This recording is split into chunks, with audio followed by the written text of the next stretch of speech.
stated, and Mr. Speaker, this is the transparency of our government, Mr. Speaker.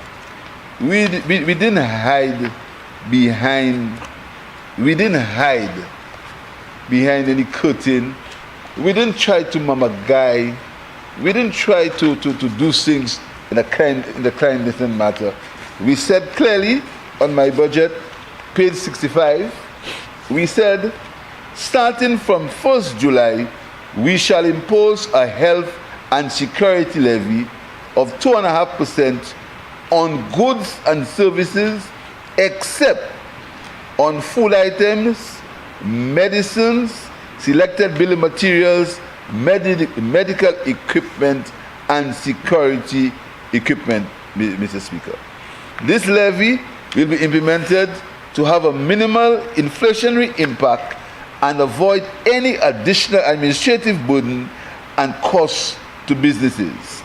And I said further, and I quote Mr. Speaker, Mr. Speaker, let me be very clear. This levy will not be imposed on any food items, Mr. Speaker. This means, Mr. Speaker, that the cost of food should not change because of the levy unless prices increase overseas.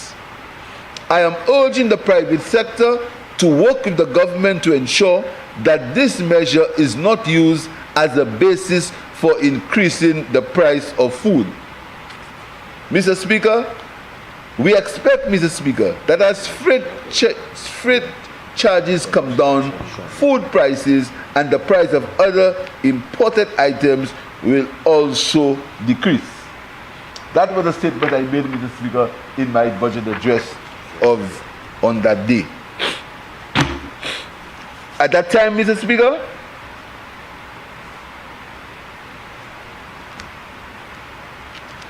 as I explained it, we went into conversation and discussion with the Customs Department, with the Ministry of Commerce, spoke to the business people in the country, because we were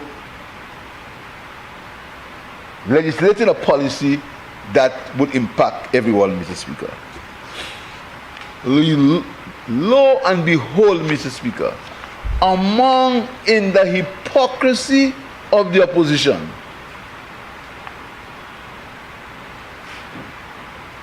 they pretended as if what we are doing was something coming out of Mars, as if we are creating economic heresy, that we are the most wicked people in the whole world, Mr. Speaker.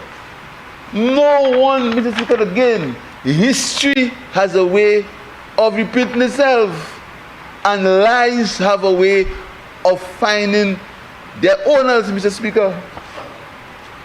Little did we know that on the 41st August 2011, Mr. Speaker, the United Workers' Party had passed a security tax bill.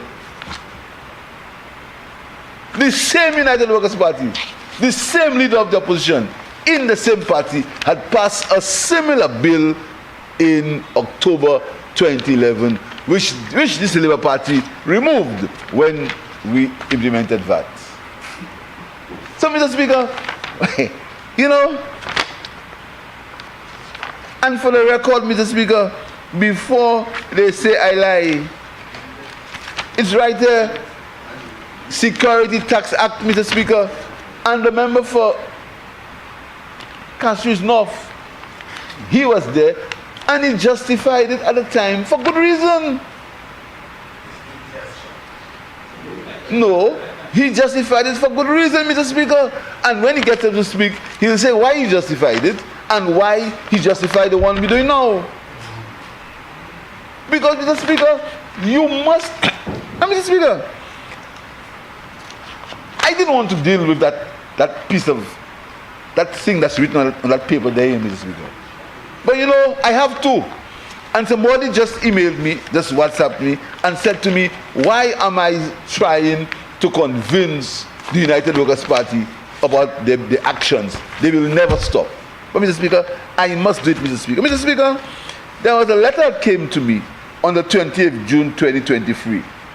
It's from a place called the Office of the Leader of the Opposition at Hiwanora House, ground floor, Point Seraphine, Castries, St. Lucia. And it's addressed to the Honorable Philip J. Pierre, Prime Minister, Office of Prime Minister, Mr. Speaker.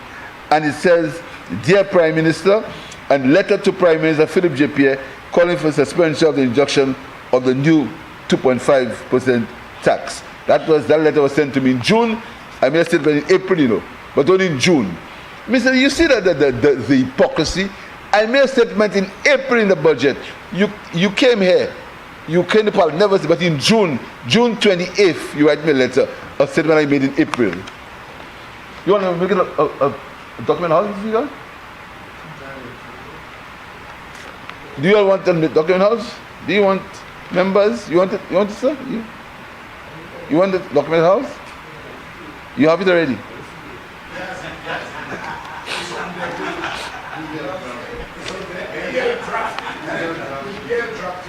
No, he didn't do that. No.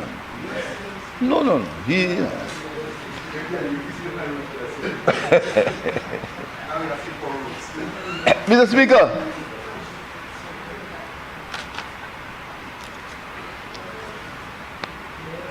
as leader of the opposition and as the former Minister of Finance, I feel it incumbent upon me to warn you of the hazards which our country will face as a direct result of the proposed 2.5 levy that you and your government are intending to implement this week. I said that from April.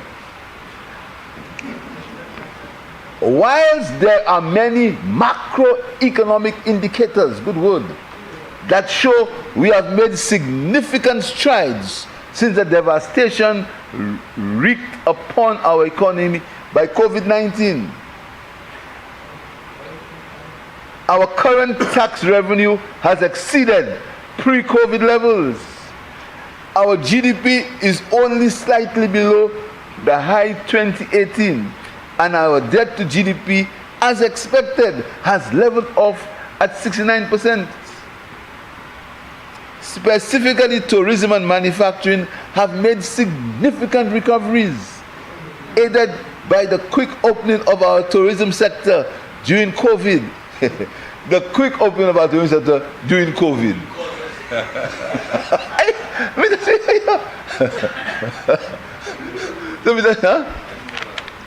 Yeah, that's not the quick opening of our tourism sector during COVID. Yeah.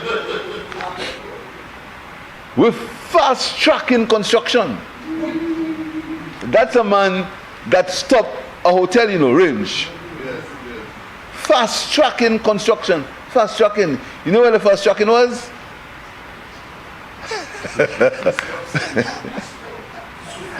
And the growth of PBOs, call centers, all collectively have contributed to St. Lucia achieving the fastest and strongest recovery in the Caribbean and one of the best performances in the world. That is a guy who refuses to admit that St. Lucia's decline after COVID was over 20% when COVID struck in 2020, but when he inherited the economy was a trajectory of growth. He refuses to admit that, but now he's saying that these policies, and of course, he wants to say he's the one who did them, of course. But he did them, but I'm Prime Minister. Whilst you seem to continue and always insulting people, while you seem to continue to misunderstand the critical role of construction,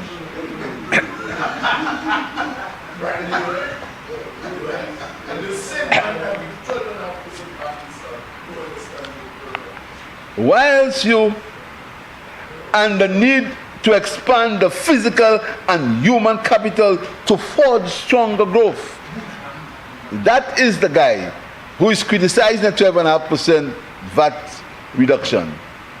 That is the guy. And he talks about construction. That is the government. That's the man who stopped computers to every child.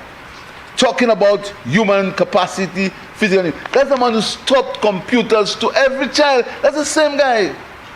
That's the same man who criticized TVET. That's the same man who criticized one university graduate per household. The same man. That's the man who criticized the payment of facilities fees to children to go to school. The same man. That's the man who believes Chancellor Afua is useless. The same man. That is the man who, when you were in government, refused to give us any money to help our children to go to school. That's the same man who collected money from the government to help children to go to school. The same man. That is the same man who this government has made available more scholarships to children in this country in the last 2 years because of our policy of one university graduate per household. That's the same man speaking about human capacity to forge stronger growth. It is clear to me that development agencies like the World Bank and the IMF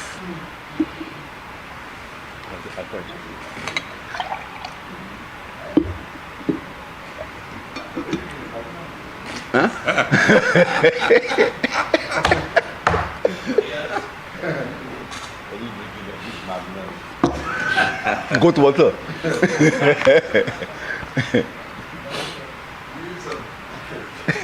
It is clear to me that development agencies, the guy calls the IMF and the World Bank a development agency. Mr. Leader of the Nation, they are called international financial institutions. That's what they're called. They're not called development agencies. They're not. Wrong. Wrong word.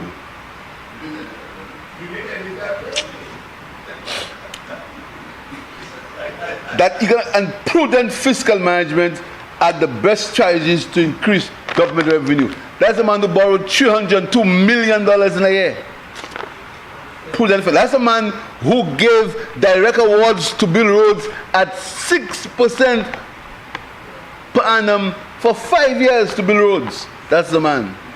That's the man who signed an agreement for $70 million with a company with an interest rate of 1% per day. That's the man talking about prudent financial management. That's the same person talking about prudent financial management. The same person. $70 million at 1% per day. That's the man.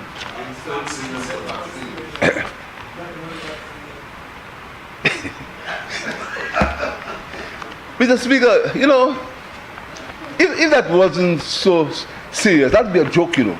Because I don't understand how somebody can write these things when they know their own track record. I don't understand that. Let's go further.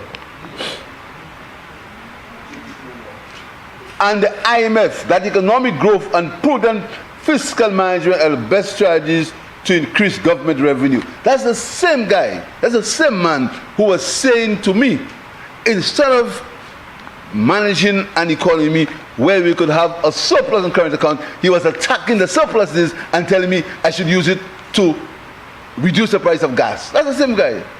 The same person who doesn't understand that fiscal prudent management means that your expenses cannot be more than your revenue. And you have to be able at least to balance the economy, to have a small surplus for reinvestment. When we achieve the surplus, instead of he supporting the surplus, he was telling him to squander that surplus. The same man talking about prudent financial management. And he goes to the Speaker, without this, government cannot continue to invest in improving healthcare, education, security, housing, and strengthening household income. The same man who zeroed the police training votes. The same man speaking about security, as Mr. Speaker. History has shown with an export-led economy like ours, poorly targeted and ill-timed taxes such as this Levy will negatively impact the competitiveness of our exports, tourism and manufacturing, and will inevitably result in a contraction of our economy. But Mr. Speaker, There is no levy on manufacturing and tourism. Mr. Speaker, how can somebody put in writing such lies? There is no levy, there is no health and security levy on manufacturing and tourism. That's a lie. That don't exist.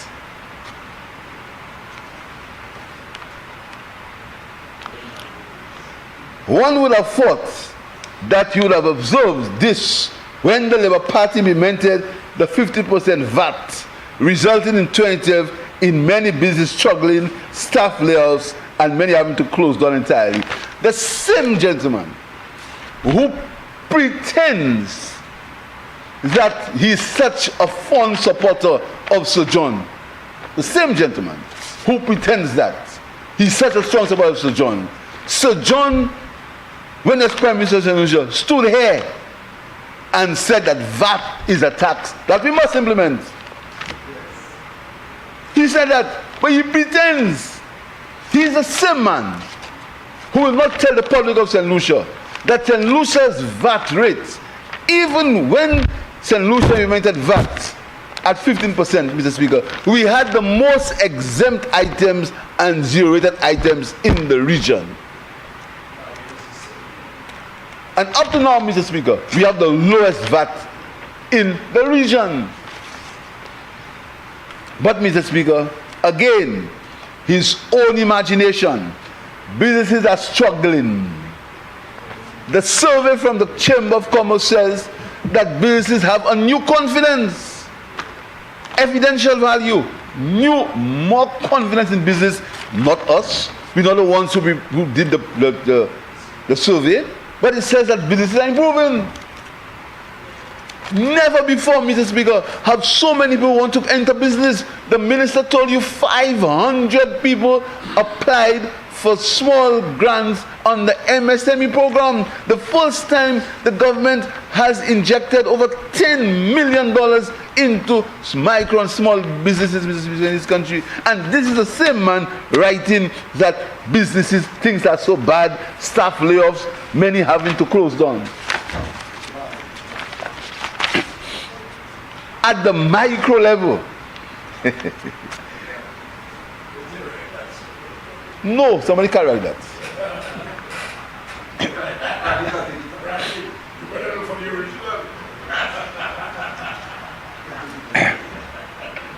At the micro level, the economy has still not recovered from the COVID shock, and that businesses and households are grappling with the after effects. Despite the loan moratoriums and other government interventions, everyone's balance sheets were severely impacted during 2021, and now with the added burden of supply chain constraints, inflation, increased energy costs, and higher interest rates, the challenges have been compounded. You think somebody can write these things? Exactly. Just words, and used loosely, wrongly, in poor sequence, just to lie.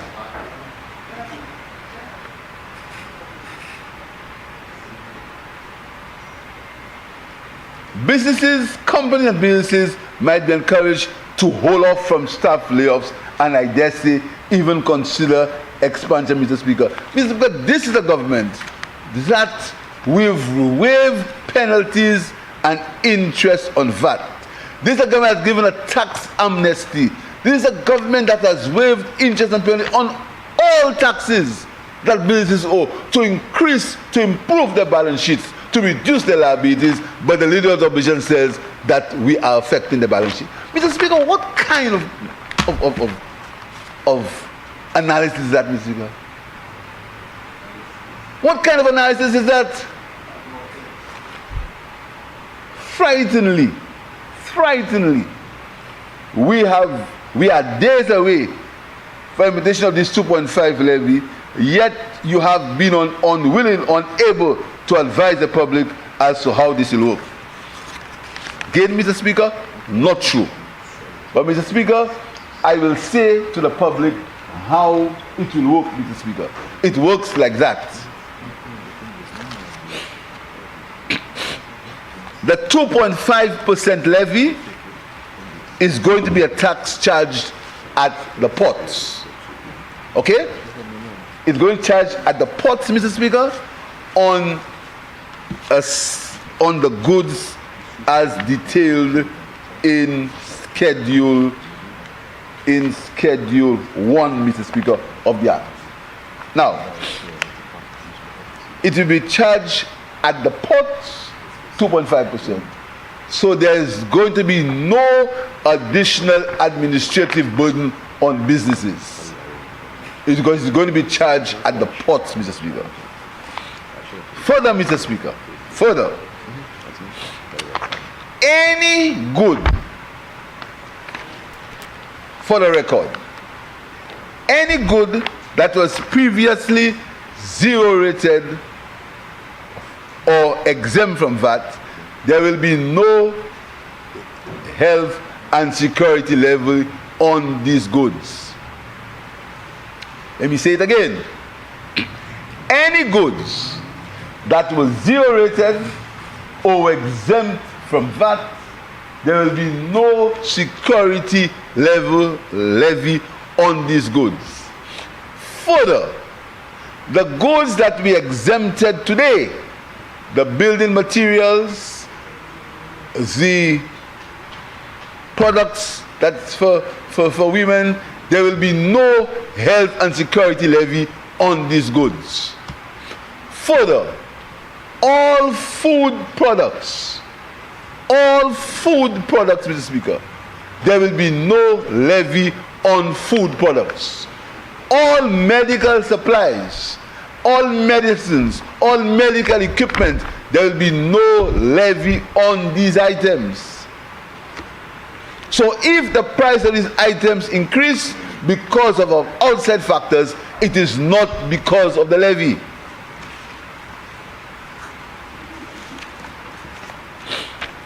Further, Mr. Speaker, we have actually added goods on to the basket where there will be zero rated or exempt, Mr. Speaker. We have put some more goods, Mr. Speaker. We have put some more services. So, Mr. Speaker, the levy will not affect these items, Mr. Speaker.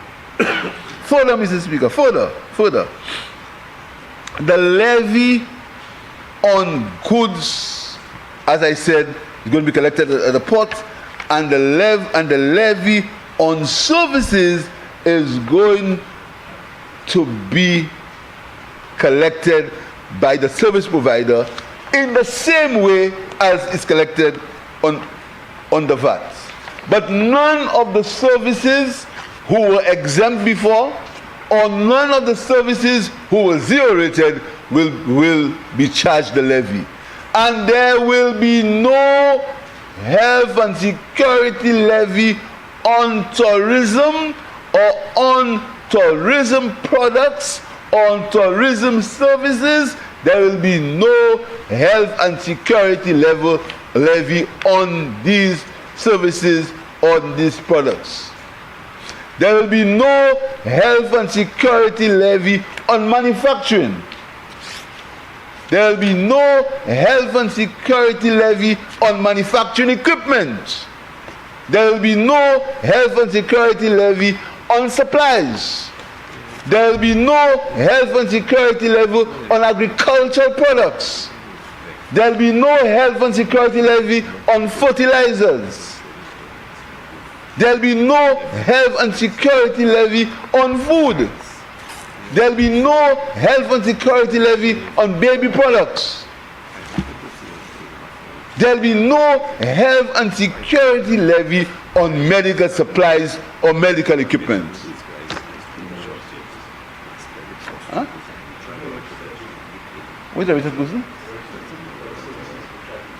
The services that the levy are going to be charged are all the services that VAT were previously charged on.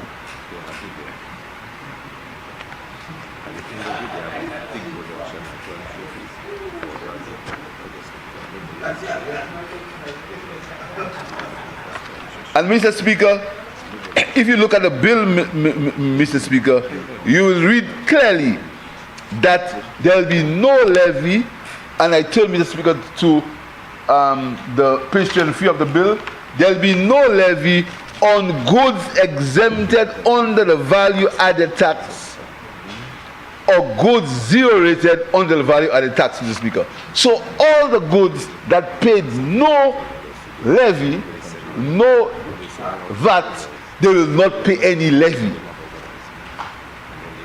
But, Mr. Speaker, for services, the services that are not specified on the schedule 2, Mr. Speaker, there will be no levy, and a service that is exempted under the value-added tax, there will be no levy, and a service that is zero-rated, there will be no levy. Mr. Speaker, that is as clear and as pellucid as daylight. But, Mr. Speaker, why do we need a health and security levy, Mr. Speaker? Mr. Speaker, so the rest of the letter where he is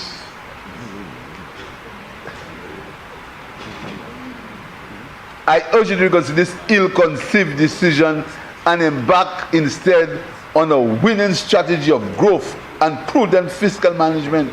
That is a guy who presided over the biggest deficits in St. Lucia's economic history. Exactly before that, Mr. Speaker. That's the same man, you know. And that is the same man who, that under this government, we have experienced surpluses and yet taxes for these surpluses. The same man talking about managing the economy, Mr. Speaker.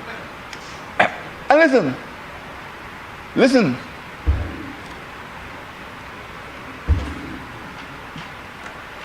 The opposition strongly objects to the typical Labour Party strategy, again, mépris on lies, of taxing the St. Lucian public instead of coming up with innovative and workable solutions to own revenue. You understand that? I mean, this guy.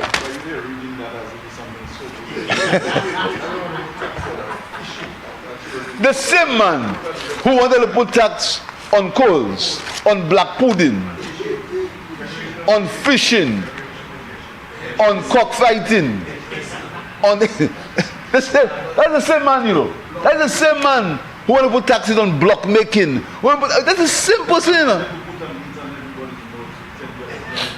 That is the same man, the same government that he led, want to put taxes on all these things, Mr. Speaker. Speaking about a levy that we put in on a limited amount of goods and services for health and security. But, Mr. Speaker, why must we raise revenue for health and security? Mr. Speaker, let me tell you some of the things that this government has done. For one, security, Mr. Speaker. And Mr. Speaker, I want to make a point. There are moves to create confusion in the St. Lucia Police Force. Mr. Speaker, I cannot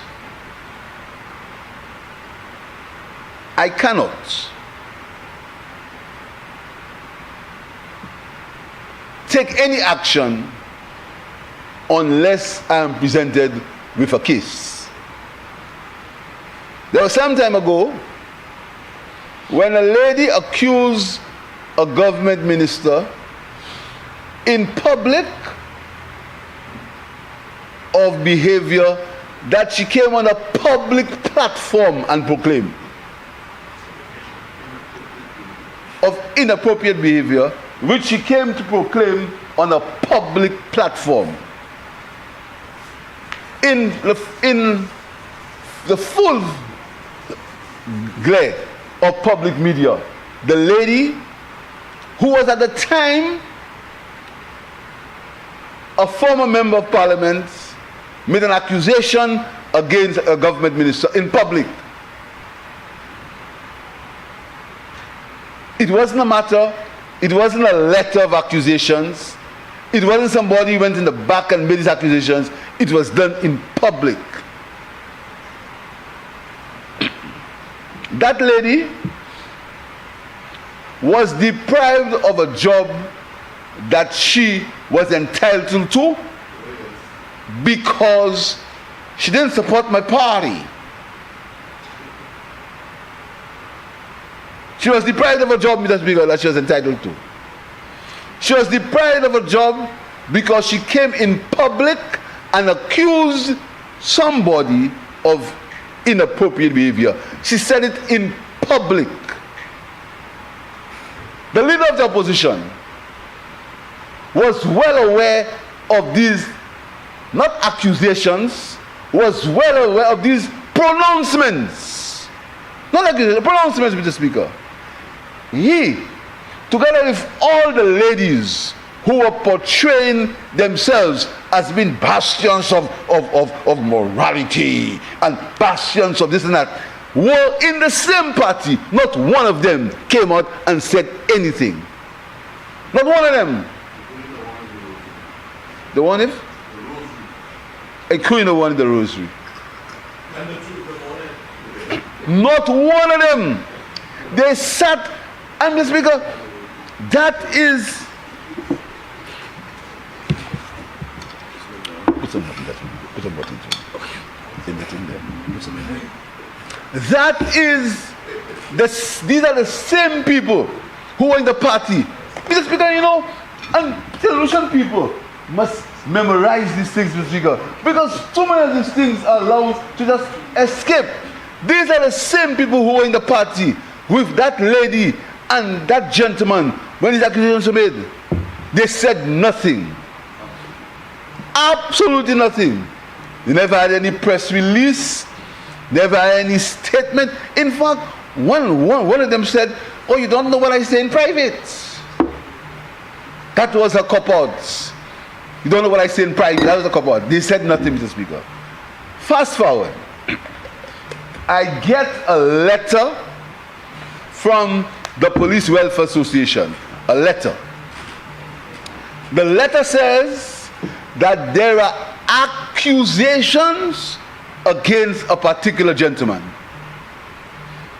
The letter says that these accusations have been going around for a long time.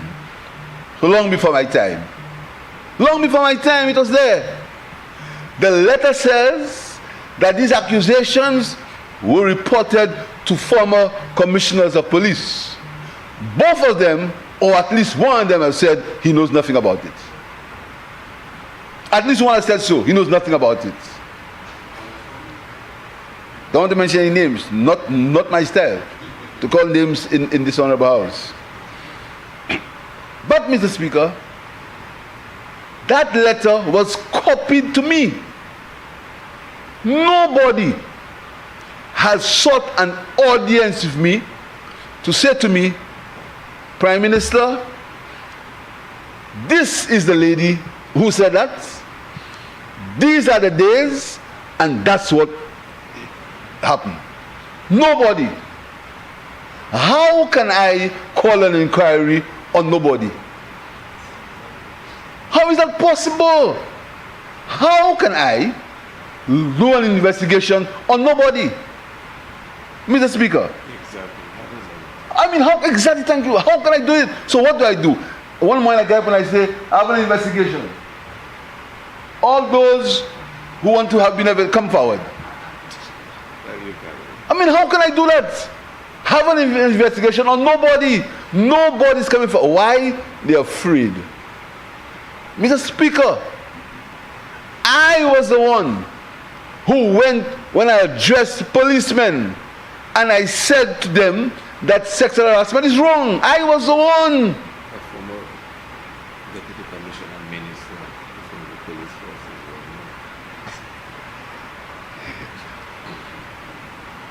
force. Mr. Speaker, Mr. Speaker, I was the one who made a point, Mr. Speaker. I was the one who made a point, Mr. Speaker. I am saying, Mr. Speaker, and to make it worse, to see how this contortion of lies about me wants to surface, because the intention is not to damage They're not interested in the accusation, you know. Because these people who making the accusation were so interested in sexual harassment when there was the pronouncement, not the accusation, the pronouncement by a prominent lady in their party that she was harassed. She was physically harassed and molested. They would have said something. They said nothing about it.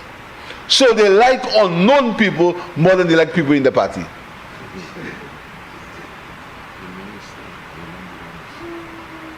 Mr. Speaker, I want the public to hear that. And I want the policemen to hear that. And I want the ladies out there to hear that. Talk about that hypocrisy in that system, Mr. Speaker. That hypocrisy. Mr. Speaker, I've made it clear. I've made it clear that there should be no sexual harassment anywhere in the workplace. I've made it clear. And my position is clear on that, Mr. Speaker. And I say it loud and clear. But I'm saying, Mr. Speaker, I cannot in any good conscience investigate something where no case has been brought to me. I cannot, Mr. Speaker, and I will not, because I will be looking like a fool, because I will just be in the dark, Mr. Speaker. In the dark. Mr. Speaker, there are various actions that can be taken if a young lady feels violated, and I support these actions. I support them, Mr. Speaker, but the fact is, none of these accusations have been made to me. None have been made to the Commissioner of Police.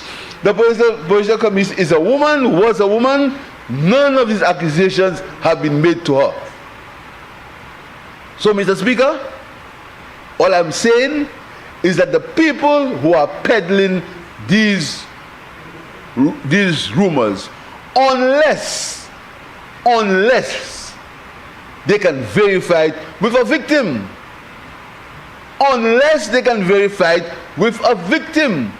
These rumors are malicious and they intend to create instability in the St. Lucia Police Force, Mr. Speaker.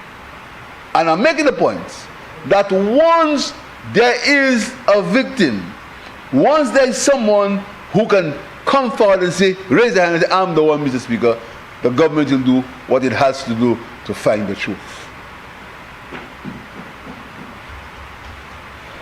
So, Mr. Speaker, so I want to urge members of the police force to remain focused. Remain focused, Mr. Speaker. And they attack me when I say my father was a policeman. You only believe they're attacking a man for saying what his father was?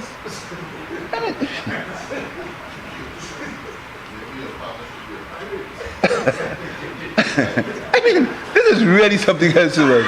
This is really something else, you know. You attack a man for saying his father was a policeman. You attack him. I mean, these guys. And say it's because, what? I'm jealous? Mr. Speaker. Oh, thank you, Minister of Home Affairs. Then they say it was my godson. Mr. Speaker, you will not know where these people went if that, you know. Mr. Speaker, I tell you, you'll tell somebody else. You will not know how deep these people went with that to discredit me, to damage St. Lucia's reputation. They've taken on a scorched earth policy, mash it up. No matter what you do, mash it up. Get these fellas out of power. How far they went with that. Said the man is my godson. I came in his honorable house and you didn't allow me to speak. I respect your judgment. You didn't allow me to make the man's birth certificate a document of the house. But I respect your judgment. I will not say you unfair to me. I'll never say that. Say the man, when I produced the man's birth certificate with his power and his name, my name was nowhere near. They backtrack and they say he's a close associate of mine. That's where these guys are, you know. And they bring that in places that are unbelievable, where they spread these lies. Unbelievable, Mr. Speaker, trying to damage the reputation of St. Lucia. They say these things in places you will not believe. So, Mr. Speaker, here is what we need a health and security levy for, Mr. Speaker. Mr. Speaker, we have bought 33 vehicles for the Royal St. Lucia Police Force. 33. We've bought 5 motorcycles, Mr. Speaker. We've bought 150 ballistic vests, costing $461,000, Mr. Speaker. We've bought 2 sets of firearms and ammunition. One set costing $154,000, another set costing $215,000, firearms and ammunition. We've spent already $246,000 on the regional security system to help us in our security issues. We are now in the process of recruiting 80 new recruits. We are now constructing the Grosile Police Headquarters. We have started repairs which they presided for years, and they left the police in Grosile in that state for years. Near election time, they begin to do the normal bluff. Do this, do that. And I don't get. Yes. And I'm not going to get involved in that. I'm not getting involved in that. Because I will not get involved in private sector people doing that thing, Mr. Speaker. I've always said, and my friend quoted me one day, if the government if a businessman finds a government that they can take a, what do you call a blight? If they find a government that's a bois, they must exploit the bois. So if a businessman takes advantage on the government that will give them everything they want, they must take it. So I'm nothing against that, Mr. Speaker. When the time was coming for the Grosile police station, they begin all kind of shuffle, all kind of bob and weave, Mr. Speaker. But la lin koué, koui, joubawe. The election came too fast. So they had to keep the Grosile police in the place that were there. And my friend, the member for Grosile, he came to me, he said, Prime Minister, we cannot leave the people in that condition. We can't do that, Mr. Speaker. So I went with him. And when I went to the Grosile police station, Mr. Speaker, it hurt my heart to see how my brothers and sisters, the conditions under they worked, Mr. Speaker. And I complimented them and apologized to them. You were there on the record. You were there, Minister, for working in these conditions, Mr. Speaker. But lo and behold, when this leader of the opposition won the elections in 2016, he found a plan by NIPRO to rebuild the police headquarters in Grosile. From 2016, NIPRO had a plan. They even had drawings to build a police station in Grosile. And talk about liking the police. They refused to do it. You know why? Because they couldn't choose the contractors. So many things in this island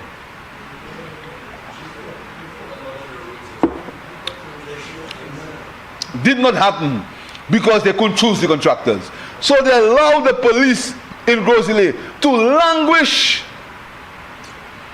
And Mr. Speaker, the police worked in pain, offering their services to people of St. Lucia. And I must thank them for that, Mr. Speaker. But, Mr. Speaker, they were quiet. And right now, I see police on social media saying the worst things about the government. Lying, accusing policemen on social media.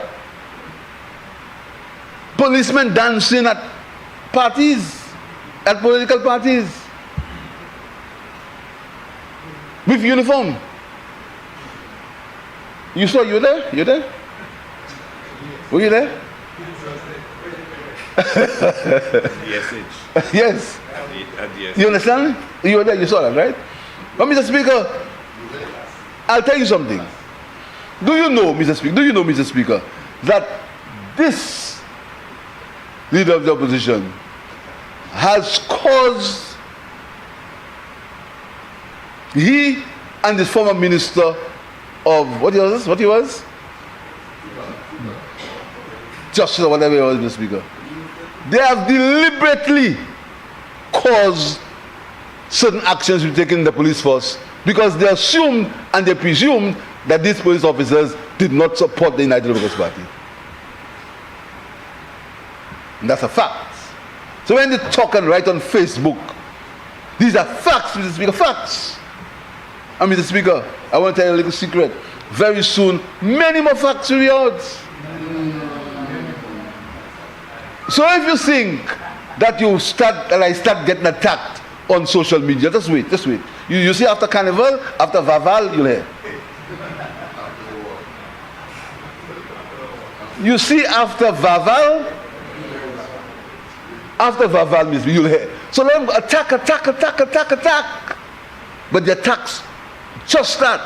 Because after Vaval, when everything is settled and everybody has had enjoyed the carnival, many things will be revealed. So, Mr. Speaker, back to the police. So, we are doing the V4 police station as we speak. That's going on now. Plus, Mr. Speaker, we are our brothers and sisters who work at Borderley. And sometimes we want to pretend that St. Lucia began on the 26th of July 2021. We want to pretend that. So all the hardships and everything in St. Lucia happened on 26th of July 2021, and things were dandy and nice, and Labour Party in power, so everything crashed, Mr. Speaker. As the brothers and sisters at Borderley, the condition when before July 2021. Ask them, Mr. Speaker. Since we've gone into government, Mr. Speaker, you know what we've done for them? We have begun improvements on the facility, the fencing. We have ordered bulletproof vests and ammunition for them. It should be any time now. We've paid for it. We've paid them their skills allowance because the prison has to be a place of rehabilitation, Mr. Speaker. The government refused to pay the correctional officers a skills allowance, and the minister can verify that when she's speaking. They refused to pay the skills allowance to the correctional officers. So the correctional officers could not do two jobs at a time. So you go into power, we've paid the skill allowances for them, we've paid it, Mr. Speaker. Mr. Speaker, we've provided mattresses for the overcrowding at the Borderley police station, at the Borderley correctional institution. We've reopened the farm. So rehabilitation is continuing, Mr. Speaker. And Mr. Speaker, let me tell the brothers and sisters at the Borderley Correctional Institution, Mr. Speaker, that as at the 2nd of August, they'll be allowed 100% waiver of import duty and excise tax on the purchase of a new motor vehicle.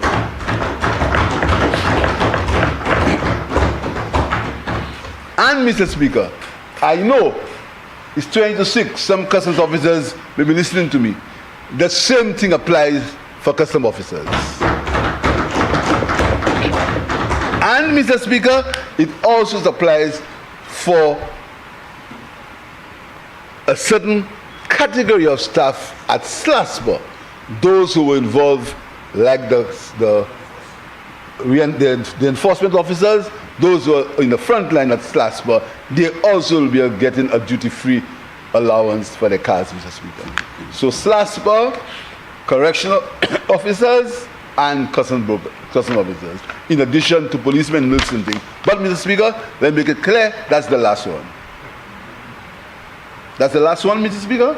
We've done it for a few years, and that's the last one, Mr. Speaker. But, Mr. Speaker, teachers should not get annoyed because we've increased the material allowance to teachers to $1,400 per year.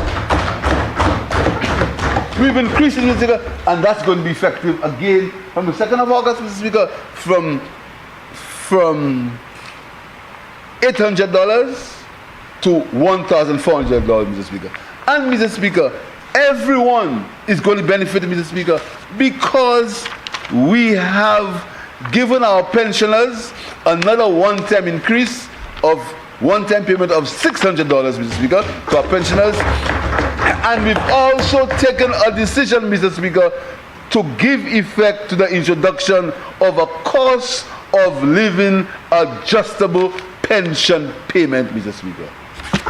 So our pensioners will get an automatic adjustment on cost of living to us government pensioners to assist them with the pensions, Mr. Speaker.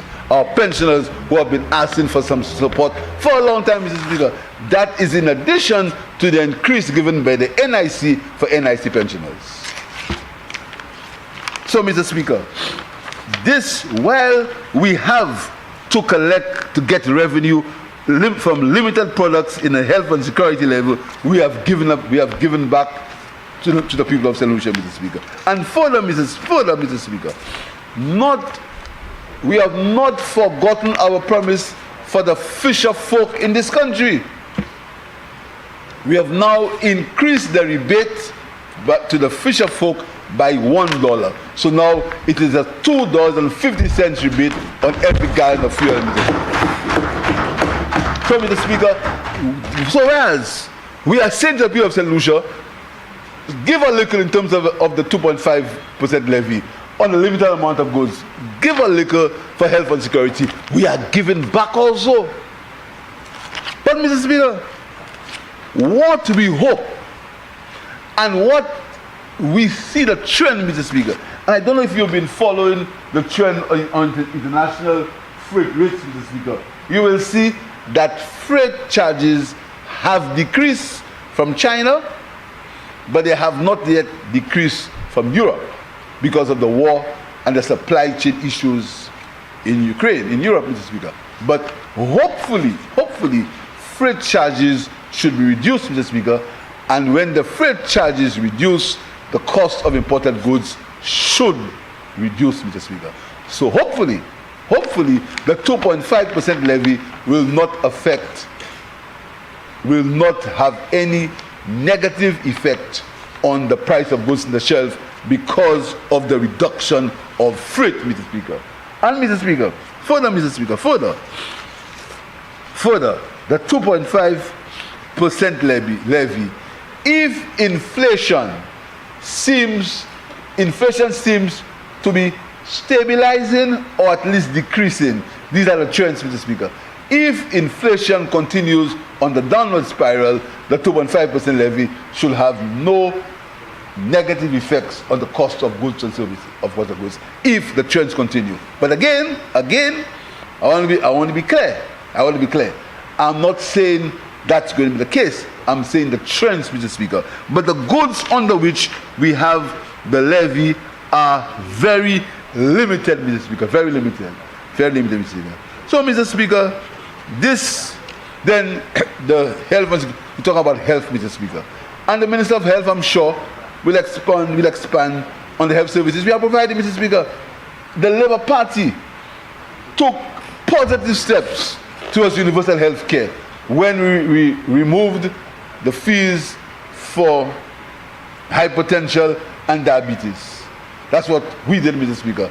And now we are back, Mr. Speaker. And universal health care, the process continues.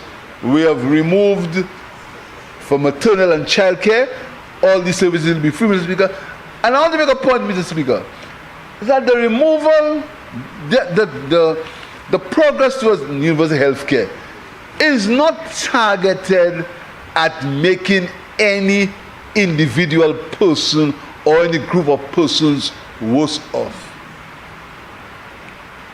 They are targeted at improving the quality of health care by making it affordable, making it accessible, and a certain level of equality for all the population, Mr. Speaker. It is not our intention to leave anybody out. It's not our intention to put anybody worse off, Mr. Speaker. Our universal health care program is a process that started a long time ago, but was not continued by the United Progressive Party because there was a fallacy of, what do you call it? Health insurance, Mr. Speaker. Up to today, all this talk about health insurance, and the Minister of Health can tell me if I'm not saying what's right. We have not seen one document on health insurance. All the talk, all the talk, and when a report, thank you, when a reporter talk about white people, they insulted her. I ain't talking about the press and freedom. When a reporter asked about the white paper on health insurance, they insulted her, and another of them said, I speak to no ex-convict. Remember that? But Mr. History, and that's the problem. And I know as I'm speaking, somebody's listening and saying that Philip J. Pierre knows a history. Because I always tell them, anything they come out with, I can respond. But just don't worry. I just don't worry. Because they have so many skeletons in the cupboard that they should never even open that cupboard.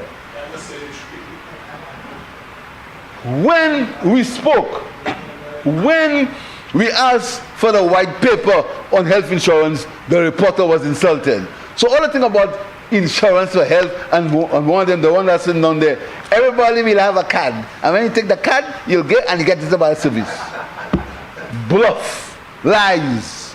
There's not been one document on health insurance. Not one.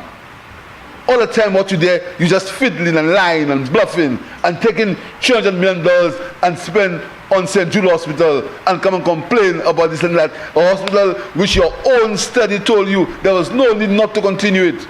There was no need not to continue that. The hospital could be converted into a premier institution. You neglected that and you built a box. You spent over $180 million in the box, Mr. Speaker, and you left it without a roof.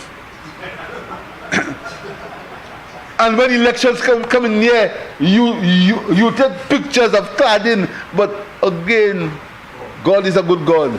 As soon as the cladding gone, rainfall and everywhere leaking.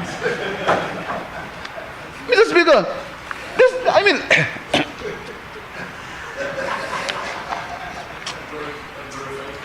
big picture, hospital in 6 months.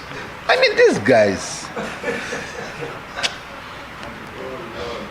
Big picture, hospital in 6 months, state of the art demonstration. We want our state of the art hospital, it have no roof. We want our state of the art hospital, it have no partitions. We want the state of the art hospital, water coming in, the windows are good. We want a state of the art hospital, they don't have one conduit, they don't have one partition, 6 months. You think you can do people that? But Mr. Speaker, the people are more sensible. So when they attack us on Facebook and write their lies and their propaganda, the people see it different. And Mr. Speaker, as I said earlier, I have never been so happy about St. Jude's in my lifetime. Never. Never. And so, Mr. Speaker, the health and security levy will be used for the maintenance of St. Jude. Not only St. Jude, the OKU also, Mr. Speaker, as the Minister of Health, the state of the OKU hospital before July 26. And they begin to pretend as if these things just started now, Mr. Speaker. The state of OKU hospital before July 26, Mr. Speaker. The state of the hospital and the improvements that you have to make to that hospital and the improvements that we are making, that's what the health and security levy is going to be used for. That's what it's going to be used for. And I want to announce, Mr. Speaker, that the NIC has increased their subvention to the OKU hospital, Mr. Speaker. But, Mr. Speaker, we had to pay a bill of $11 million to an entity from abroad, Mr. Speaker, all because we wanted to maintain the good name of the St. Lucia government. $11 million, and it's St. Lucian people who caused the transfer from Victoria Hospital to the OKU Hospital. But he had to pay a loan of $11 million, which we are paying now. And you have a guts to come and speak about management of the economy, management of the country. Mr. Speaker, we have to move the health center in Castries. We have to move it to a new polyclinic at Victoria Hospital, a new polyclinic. So we're going to use part of the respiratory hospital that we used for COVID, Mr. Speaker, to put a new clinic for the people of Castries and the environment, Mr. Speaker. That's what the health and security levy is going to be used for. That's what it's going to be used for. It's going to be used to help in the transfer to the OKU, the Victoria Hospital, from the clinics. That's what it's going to be used for, Mr. Speaker. That's what it's going to be used for, to help in these endeavors.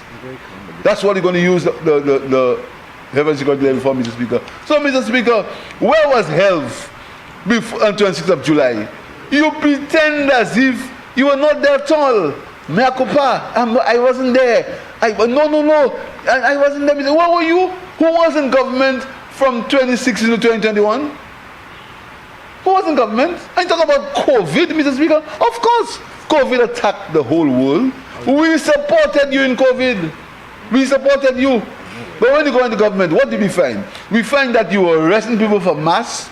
You're running behind people in river, running behind them in all kind of ways with mass, running behind them, cause policemen to do all kind of things, arresting people, pulling rasta locks, all kind of things for mass. You know what we did, Mr. Speaker? We said that wasn't right. So we said that when mass is mandatory, when mass, and why is they doing that? You know, he wasn't affected with that mass. He, not you. That's the hypocrisy. There was a party. It's a kind of history, Mr. Speaker, will show in the constituency of Answer Canaries, when they wanted to win that seat so badly, he wasn't affected without mass. Forget that. You know, and that's why they are like me, you know, because they can't define my truth. So, Mr. Speaker, so we found ourselves not in that situation. And COVID, we had to deal with the Delta variant. We had to deal with that, the Delta variant, Mr. Speaker. And they were spreading all kind of rumors that they'll find people in boxes by the hospital, dead boxes, all kind of rumors. That's what they were spreading. That's what they were wishing for St. Lucia. The same way they were wishing for St. Lucia, that St. Lucia has an increase in murders every weekend. That's what they wish for St. Lucia. That's what they wish for St. Lucia. Gloom and doom because they're not in government. They're predicting all kind of falsities. They're not predicting the good things that happen in St. Lucia. They're not predicting the hotels that are being built. They're not predicting that how the strides are being made in small business. They're not predicting the growth in the youth economy that is becoming a model organization for the rest of the region. They're not predicting that. They're not predicting the achievements of Julian Alfred. They're not predicting the achievements of our sports people. You're not predicting that. You're not predicting the hard work of our nurses and our doctors and most of our teachers. You're not predicting that. All what they're predicting is doom and gloom for St. Lucia, Mr. Speaker. Doom and gloom, lies, propaganda, innuendo. When you speak about alternative means of people feeding themselves, because for food security, so people can feed themselves because of the problems of food security, the papi show you, oh, cassava, bananas, banana oil. Because you speak about food security for the people of the country, they will not support. When you speak about alternative energy, which we are doing now in this bill, they will not support at all, Mr. Speaker. So, Mr. Speaker, that is what the health and security will be used for, Mr. Speaker. Mr. Speaker, very soon, by early next year, we are going to begin construction of the House of Justice. You know why? Because for justice, there must be a holistic approach to justice. So you can't afford to be operating from the courthouses. And Mr. Speaker, at the OECS meeting, I asked somebody you knew, why do you need courthouses now in times of Zoom and in times of trial by Zoom? And what the person said to me was significant. They said to me, in jury trials, you have to face your accuser. You have to eyeball your accuser.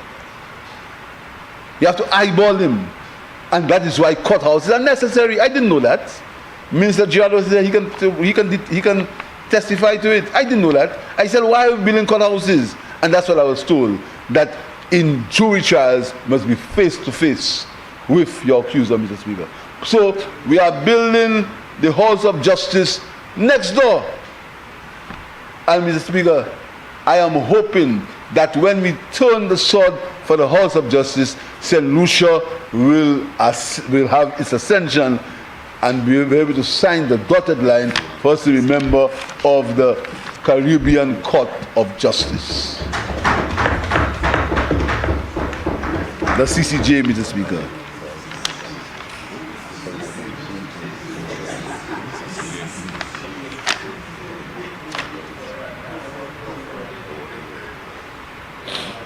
So, Mr. Speaker, I want to, the bill, Mr. Speaker, the bill that we have, Mr. Speaker, it speaks about the imposition, payment, and collection of the levy in clauses 3, 4, and 5. In part 2 of the bill, Mr. Speaker, speaks about the imposition, payment, and collection of the levy on services. In part 3 of the bill, provision is made for the evasion of payment of collection of the levy under clause 14 of the bill, Mr. Speaker, and the bill has 3 schedules. The schedules that I spoke to earlier on, the schedule of goods that are the schedule of goods under the following custom tariff for which no levy is charged, and goods under which the levy is on the services under which the levy is charged, Mr. Speaker. So on the first schedule, Mr. Speaker, it shows the goods on which the levies will be charged, and services, the schedule 2, the services, the goods on which the levy will be charged. That is the sum total of the bill, Mr. Speaker. But Mr. Speaker, we are also causing people to take some responsibility for their own action, Mr. Speaker. So, Mr. Speaker, we are increasing the sin taxes. We are increasing the sin taxes, Mr. Speaker. So we know about non-communicable diseases, Mr. Speaker, and the danger of smoking. So the sin taxes, Mr. Speaker, we are increasing the tax on tobacco, the excise tax on tobacco products. So we're encouraging people not to smoke or to smoke less, Mr. Speaker. And Mr. Speaker, something that we wanted to do, but we haven't done it, and some of the health people are saying that we should increase the taxes on sugary drinks, etc., Mr. Speaker. Mr. Speaker, but we gave long and hard contemplation on that move, Mr. Speaker. But the conscience of the Labour Party came into force, the conscience, Mr. Speaker. Because we understand, Mr. Speaker, what it means to a single mother with 4 or 5 children to send to school, Mr. Speaker, and what she has to give these children to put in their lunch kit. And unless the situation, why should we improve the situation by removing VAT on sanitary, on napkins, etc., Mr. Speaker? When time comes, as we evolve, as the employment situation improves, we are going to make the move of putting taxes on sugary drinks, Mr. Speaker. But as we speak, now we are asking the public to exercise restraint, to exercise a level of self-discipline, Mr. Speaker, to have your priorities right, Mr. Speaker, to exercise. You don't need to go to a gym to exercise. The exercise is your 2 feet. You can walk. Exercise, Mr. Speaker. And Mr. Speaker, talking about exercise, again, the malignment of the United Workers' Party. The malignment. And the way they just Well, Mr. Speaker, this is a personal example, Mr. Speaker, when I decided that I would change my eating habits and I decided to look slim and trim. You know, Mr. Speaker?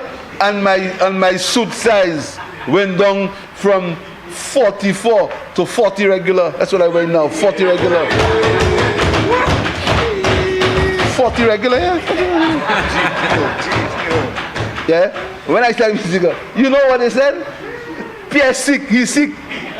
On Facebook, I sick, Mr. Speaker. You know? That's what they said, Mr. Speaker. And I'm saying, and I'm asking everyone to watch what they eat and eat what they watch. Yes, Mr. Speaker. Because, Mr. Speaker, we have to cause the incidence of NCDs to fall. And that takes self-discipline, and that takes making your priorities right, Mr. Speaker. So I'm asking people to do that, Mr. Speaker. Don't worry if these frustrated people tell you mustn't eat bananas, tell you mustn't eat cassava, tell you mustn't do that because you'll make Pierre look good.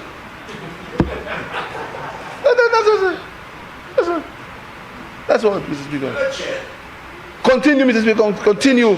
Let us ask our people to continue, Mr. Speaker. And Mr. Speaker, I want to pay tribute to the men and women in the Labour Party, the men and women in the cabinet, Mr. Speaker, because they have withstood these attacks. Even the youngest member, the member for Grossley, Mr. Speaker, was attacked. The youngest minister, the member for Grossley, Mr. Speaker, was attacked vehemently, but he was attacked too. Remember? The member for Miku North was attacked too. When they claimed that they in favor of things, he was attacked. I never forget what they wrote on Facebook when the member had his accident. You know, Mr. Speaker, these guys forget these things, you know. But these things are indelible because they put it on Facebook. That's where they put it. They write it on paper in the quest to generate hatred and envy. What they said about him. But look at him now. Look at him now. He won Miku North. A seat that the great Sir John Compton never lost. And you know, if I was him, I'd be sure of myself. You know, if I ever lose Labrie, I leave politics. If I'm leader of a party and I lose Labrie, I resign immediately. You don't tell me that you lose Miku North. You are this big political leader, this big Mahmoud, this big manager of the economy, and you lose Miku North? Never lost for institution. When Miku North was with Denry, the United World Party won it. You bring shame and disgrace. I can imagine Mr. John is in his grave now. Say, look at what they did with my seats. But I'm sure Sir John is resting comfortably because the member for Miku North will continue his legacy in Miku North, Mr. Speaker. And that is what they must watch. You lose Miku North, and then you have the audacity to go on television and say, the slimmest majority, 15-2, the slimmest. 15-2, the slimmest majority. You want to believe that? You have that to play? You have that clip to play? You have it? I have it here, you know, but I don't think you have any more to play it. Same for you? I come in just now. Oh, you want to hear that? I got one of them things. So, Mr. Speaker, that is why, Mr. Speaker, that is why the people of St. Lucia put them where they are, Mr. Speaker. Mr. Speaker, he wants to know how the health and security levy is, but I figure you went on, so I'll say it again. I did already. It is charged at the customs. So the same way you have import duty, custom service charge, you have a health levy. That's all. And VAT comes at the end, yes. So it's not straight on CIF? No, it's on CIF, the VAT comes after. It's CIF, multiply. Not multiply and then apply. Yeah, apply that. No, it's not. It is in a calculation. That was the way to do it, to limit the administrative burdens on it. Okay? So, Mr. Speaker, that is the... But, Mr. Speaker, as I said, whilst we are doing that, Mr. Speaker, we have given all the relief that we said we would give, Mr. Speaker. And let me say, for the last time, Mr. Speaker, put it on the record, there is no health and security level on food, on medicines, on medical supplies, or medical equipment. There is no health and security level on every good and service that was zero rated before. There is no health and security level in it. And there is no health and security level on any goods that were exempted from VAT before. Further, we have added more goods to that exempt list. Mr. Speaker, as I said before, I want to thank the members, the men and women on this, in the Labour Party, Mr. Speaker, for the way they have withstood the lies, Mr. Speaker. Because, Mr. Speaker, it's not nice when you stay at your, like, when I get up in the morning, and I get a call, I say to Monday, what did they say about me last night? That's what I say, what did they say about me? Because, I know that they're constructing something. What did they say about me? What did they say about me tonight? What did they say about Alva? What did they say about Hilaire? What did they say about Kenson? What is it today? Because I know it's a lie. I know it's a lie. You understand? So, Mr. Speaker, you mean to tell me that every day you can get up in the morning, or every day you can go and construct a lie on somebody else? That's what your job is? Every day. They promised evidence. We'll show you how Philip JP have a house in Capital State. We'll bring evidence. We'll show you this, we'll show you that. We'll bring evidence. I'll bring evidence. I'll bring evidence. Only I'll bring evidence, Mr. Speaker. You know what the evidence is, Mr. Speaker? The removal of VAT on building materials. That's what the evidence is. That's what the evidence is, Mr. Speaker. Mr. Speaker, I thank you, and I ask honourable members to support this bill.